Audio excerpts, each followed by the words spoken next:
Hi guys, welcome back to the channel. So I'm doing something a little bit different today. It's a tutorial on editing a photo in Adobe Lightroom. I used to actually use Apple's own software a while back when it was still around, called Aperture. It was really sluggish. It was really taking me a long time to edit the photos and the projects that I was working on. So at that time, what I did was I got a trial from Adobe, the Lightroom trial. I was already using Photoshop because I already had that, but the switch in terms of how quickly I was able to edit in Lightroom compared to Aperture and some other software that I've used in the past, honestly, it's like lightning speed. So what I wanted to do today, the great thing about Lightroom is that it's really easy to use. So what I wanted to do today is literally just go through a basic workflow from grabbing a image, taking it into Lightroom, doing some adjustments on it, and then saving it back into onto your laptop or your computer for later use. So I've saved a image to the desktop. So what I'm going to do is go to File, Import Photos and Video, and I will just try and find where it is. It's on the desktop. What I'm going to do is just drag and drop it. In fact, you'll have to excuse the messy desktop on here, guys. It is a picture. I've been meaning to edit this for the blog, funnily enough, so I thought I may as well do it. I may as well do it for this tutorial.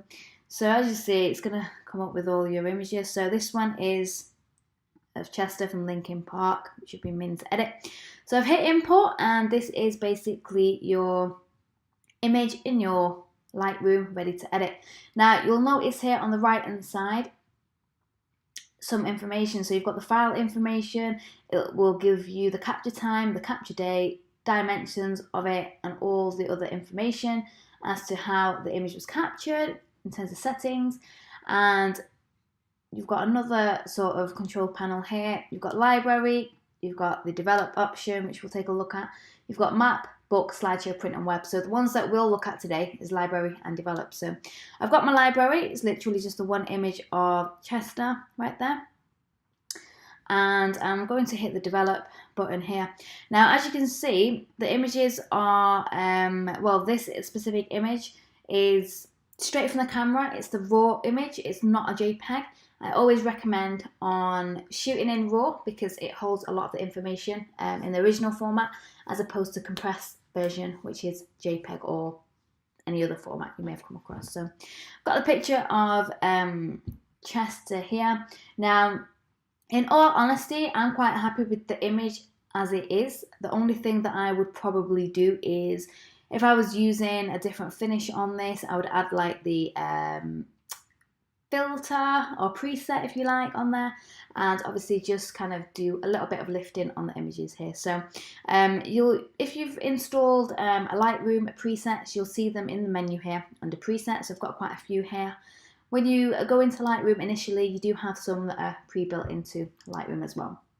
Now, here in the develop section, you'll notice that the options change. So this is basically your control panel or your editing panel. So what we're going to do here, you've got the warmth, which is obviously the temperature. You can have a play around as to, it just depends on what you want the photo to look like by the end of it. So I'm going to leave the warmth on here, but I'm not going to change that too much.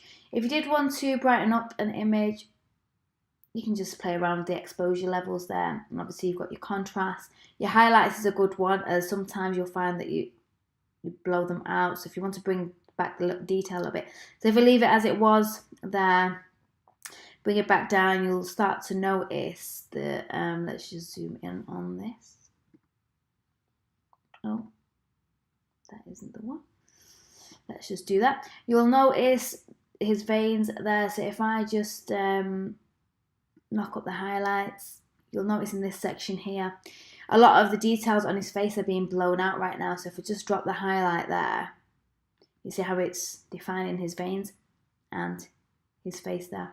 So I'm going to leave it as that. I quite like the detail on that. Again, shadows, you can always have a play around with this to see what difference it brings.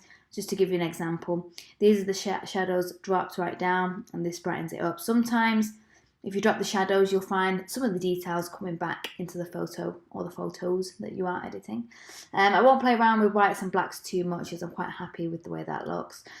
Clarity is a really great one to bring some sharpness back into that image. So I'm going to zoom in just to show you this. So I'm going to, as you can see, it really makes the image pop a lot more. I'll drop that back down to what it was. So if we just change that to 0, that's how it was. And that's how I'm going to leave it. I've just brought in some, just to bring the details in. And you've got the vibrance and saturation settings, which again, you guys can have a play around with. And the other thing that I tend to use is the Sharpening Tool to give it a nice finish on there. So if I put that back to 0, you'll see on this section here the difference. And I'm going to just knock this up. You can see how much of a difference that makes on the image there. And Chester is quite a bit more sharper there, if you like. You've got these options for noise reduction, and you've got the vignette. Sometimes you'll find that you've got like vignette on your photo, which you may or may not want, depending on the style that you're going for your photos. So that is something that you can play around with as well. They are literally the sort of basics of playing around or editing your images in Lightroom. I would say that's like your total basics. Now, of course, if you wanted to go ahead and start adding presets onto there, onto your images, I've got one here which I do use quite frequently.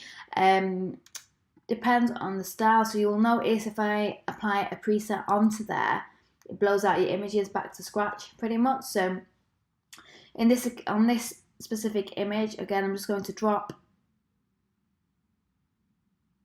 the highlights there. I'm going to knock up the brightness a tiny bit. The contrast, I don't need it to be so much of a contrast on there, so I'll just go in around about there. That looks okay to me and how I want it to be. And I'll go into the clarity because I do really love a really sort of strong clear image. And I'm just going to knock up the sharpness on this. And I'm going to leave it at that. I'm really happy with that image now. Obviously, as I say, it depends on what it is that you're going for with your work and style that you're shooting. Once you've done the editing on there, it's literally, you just select your image or set of images, and then you go to File, Export, and then you will see a bunch of different options coming on here. So you can export to a specific folder, desktop, and so forth. Just select what it is that you want. I'm going to choose, and I'm going to go into desktop. I'm going to create a new one just for example purposes. I'm just going to type in Chester Linkin Park.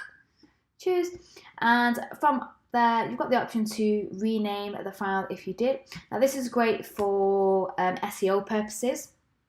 So if you are creating imagery for your website or your blog, very important to name the images so it starts being picked up by Google. So what I will do is, my target keywords for my music photography is always along the lines of Manchester - London - music photographer. And then what I'm going to do is just put on there Chester Bennington Linkin Park. This title is actually quite long, so if you do research SEO, but the back end of it is more for me and my reference, but certainly the first few words is what Google will take into account. Then you've got the option for file settings, image format, so you can either export it as a RAW in the original file, but I don't want that. I want to export the image with all the changes that I've applied to it. So what I'm going to do is click on JPEG. And for web purposes, as I will be sharing it to my blog, I'm going to limit the file size to 2000K. You can have a play around, do some research to find out what's going to be best for you, your website, and how it's been built. and I'm going to resize because it is for the blog, it's not for sort of agency use. I tend to stick to 1024 by 768 and leave the resolution at 300 dpi, and include all the metadata and the file information. And watermark, I don't like to have a watermark on it, so I'm going to hit export. It's exporting, you'll see it on here there, tells you that it's exported. Now if I go onto my desktop, I'm going to find Chester Linking Part folder, and here is my image that's been edited in Lightroom, and that is good to go now. So as you can see, Lightroom is really easy to start using. You'll find that Adobe do the trial period, so that might be 14 days, it could be 30 days. It's definitely worth checking out on the website directly and having a look at that if it's something that you've been considering doing. Lightroom for me has been amazing. It's sort of like a monthly payment, so it isn't free. However, the time that it's sort of reduced in terms of editing for me is really, really huge for me. At the end of the day, if you're spending a lot of time editing and doing post-production, you're spending time doing less on the marketing of your freelance work and business and those sort of things. So depending on your workflow and how you work, you may find that this is a good option for you. So I am going to leave it at that for this video. If you guys have got any questions in terms of editing or photography workflow, of course, just let me know and I will aim to reply to your comments in the little box down below. If you guys like this tutorial video, of course, let me know any other things that you might want to learn and I can run through that also. And that is it for this video. I'll be back soon. Bye for now.